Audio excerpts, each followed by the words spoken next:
Meanwhile, at a news conference before Tuesday morning's practice, USC coach Steve Sarkisian again apologized for his behavior at the Salute to Troy, a reception held before each season for the football team, alumni, and athletic program donors. Sarkisian said a mixture of medication and alcohol led to his profanity-laced speech and inappropriate behavior at the event. Here's his apology. First and foremost, I'd like to apologize for my behavior Saturday night. I think the moral of the story is this. When you mix meds with alcohol, sometimes you say things and or do things that you regret, and I regret it. I'm sorry. Steve, because of what happened, do you have a drinking, I think it's fair to ask, do you have a drinking problem? No, I don't believe so, but through Pat and through the university, I'm going to find that out.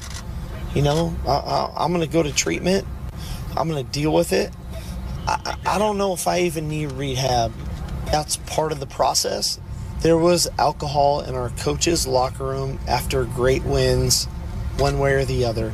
And I don't know if we're very different than any other organization or program, but there won't be alcohol in our building ever again. Sarkisian also said that he would stop the practice of celebrating big wins with alcohol in the coach's dressing room, as we just heard, and that was a mutual decision between him and athletic director Pat Haden, a source telling our ESPN's Brett McMurphy. Skip, now that we've heard from Sark, what should Pat Haden do here? Stephen A., I'm going to go a little deeper here, so bear with me. I think Pat Haden has a much deeper decision to make, because the larger issue here, the more I hear, see, feel about this story, isn't whether his head football coach needs to be punished. The larger issue for Pat Haden now is, does his head football coach need help? Again, I'm speaking from the experience. Forgive me for bringing this up again, but I grew up as the oldest kid in a household with two alcoholic parents. My mom finally nearly killed herself in a car wreck, went to AA and saved herself, and still goes to her meetings every Monday night without fail because she says she couldn't miss her meeting as a recovering alcoholic. My father went to rehab repeatedly, and I went to repeated counseling sessions with him and the rest of the family, and he failed and drank himself to death. Now, I'm going deep here, and I don't know enough of the facts, but I've heard the question asked enough times of Sarkisian, does he have a drinking problem? He says, I don't know. So he says, I'm going to get treatment. I don't know what treatment means, but I don't need rehab. Remember, Johnny Manziel needed rehab. Johnny had to give up, swallow his pride, and go away for, I'm not sure how long it was, 6 weeks, 8 weeks, to get right. And God bless him. We're all proud of him. He's doing pretty well. So far, so good. Some people, as you know, Stephen A., can get drunk and repent the next morning after they work through their hangover and say, you know what, I'm not going to do that anymore. And they can just go cold turkey, and maybe they go a whole year before they get drunk again. Some people just can't handle their alcohol.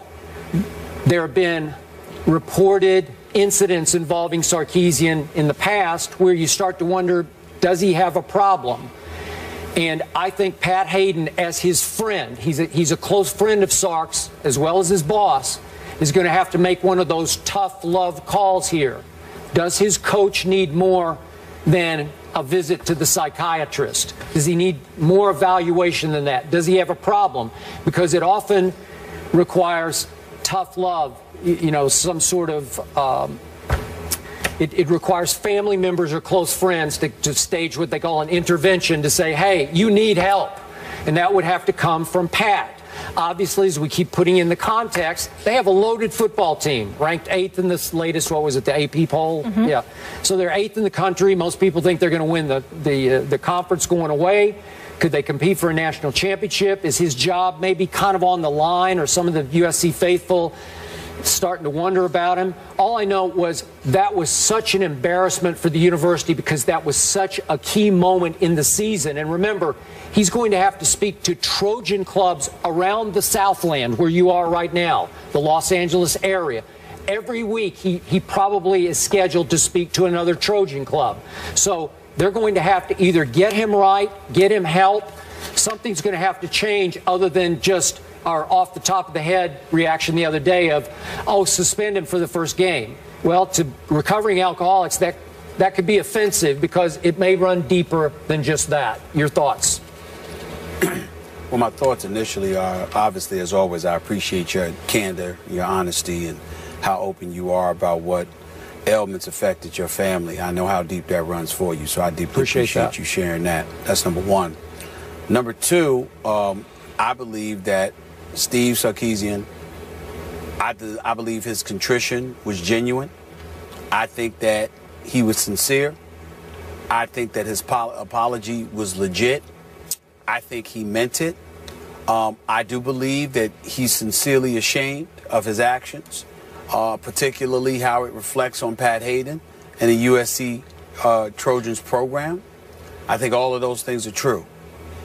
Yet it doesn't change my position one bit. I think he should have been suspended immediately. I think the suspension should be a minimum of 2 games. I do not believe he should be fired at all, but I do think a suspension is warranted. And to be quite honest with you, my primary reason is because it's bigger than him. That's why. I like Steve Sarkisian. I met him, I interviewed him. Seems to be a really good guy. I'm certainly not rooting against him. I wish no harm, no negativity towards him. But when you talk about the bigger picture, you have to ask yourself this question. If one of those kids had done that, would they have been suspended? And the answer we all know is yes. When you combine that with the fact that whether it's the NFL or various professional sports leagues, we can also transition that to college, particularly the NCAA, with the way hypocrisy reigns through that place. It is undeniable that coaches and leaders of men are held to a higher standard. So whatever standard you have for the actual athlete, you must have plus for the coach, because that's the leader. So if you allow Steve Sarkisian to get away with this, if you're Pat Haden, I don't want to see you doing anything to a player. As far as I'm concerned, the players can go out there and smoke some weed. They can go out there and drink some alcohol. They can show up at a public event, and guess what? They can do what they want to do. Let me see Pat Haden do something to them. And watch how you think I've gone off on this show before. You ain't seen nothing yet. Excuse my grammatical incorrectness, but you ain't seen nothing yet. If that man suspends one of those players for conducting themselves that way, because that's ultimately the message that you're sending. I have tremendous respect for the reputation that Pat Haden has built for himself. I don't know the man from a can of paint, but his reputation speaks for himself. It precedes him. And I'm telling you right now, if this had been a player, they would have been suspended. They would have been dealt with.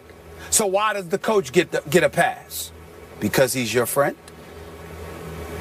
I don't want to hear all of this stuff about, well, he might have a problem, because if he has a problem, then what you would do is suspend him and insist that he goes and gets some help while he's serving the suspension.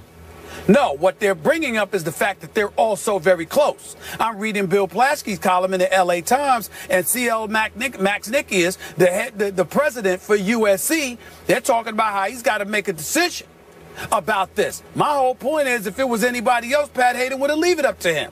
Pat Haden would make that call. So because this is your man, this is your boy, suddenly you can't do your job? Oh, yes, the hell you can. You suspend that man. You suspend him because you would do it to the players. Be fair to the players. And I appreciate Kessler and the other boys coming up and speaking for their coach. If it were my coach, I would do the same thing. I would speak up for him. I would support him. But if you Pat Haden, you can't take that public position. This is egregious. You can't sit back and do nothing. What kind of a message are you sending? You know good and well, if this were a player, you would suspend him. So if you would do it to the player, you must do it to the coach. He's the leader of the players.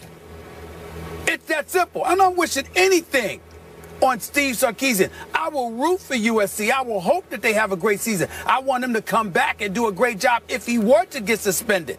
And I'm not saying that he should get suspended because he's some bad guy or whatever, or his life is rife with irresponsible behavior. That's not what I'm saying. This was a very public display of undisciplined, reckless behavior, and dare I say, irresponsible insubordination. It is undeniable. And if that is the case, he must be suspended, or USC players, you now have the right to go and drink and show up at public events for the team, for the university with impunity. You have nothing to worry about. Go ahead, because guess what? Your head coach can do it. Yeah. Your head coach can do it. So why can't you? And to your last point, I found the concept laughable that Sarkisian would say, I'm going to let the players discipline me the way I would discipline them. So he let Cody Kessel, the quarterback, and some of the team leaders say, oh, you got to do those up downs, or you got to run sprints or whatever. Give me a break. You are the authority figure on the team. You can't let the players treat you the way you would treat the players, because you've lost all respect from the players then. I'll take it a step further. I didn't think it was laughable. It ticked me off. And the reason why it ticked me off is because, excuse me, that's a lie. You know good and well, if a player showed up to, salute to Troy and everything that was going on, and they showed up like that, you would have suspended them. Right. You know you would have. There's no way that you would show up at an event for USC in public like that as a player, inebriated, slurred speech, all rocking back and forth, and looking just completely lost. There is no way that a player would show up in public like that representing USC, and Steve Sarkisian would not have suspended him. Yeah. That's my point. That was a lie. Yeah. That's why I don't find it laughable, because it was a lie. Well, you wouldn't just have them running, sprinting up and down to all of this stuff. You would have suspended them. You can't treat this kind of punishment the way you would being late for a meeting or dropping too many passes in practice or whatever it might be. This is so far beyond that. All I'm saying is you would have done it to the players. You can't give the coach a pass when you know you would not have given the players a pass. Pat Haden shouldn't leave this up to the president. Yeah. You're the damn athletic director. You're the boss for a reason. Do your job. All right, we'll leave it there. So we both agree a suspension is needed in this case. Obviously, they're on the brink of greatness again. They're number 8, becoming that powerhouse that SC is. Hopefully, they can get that all straightened out. We move on to a player who's 1 year removed from the college game. That's Odell Beckham Jr., who showed out last season, and now defenders are showing up. Will the target on his back slow him down in his sophomore campaign? That's the question. And also, Antonio Pierce will join the desk for that conversation. Stay here.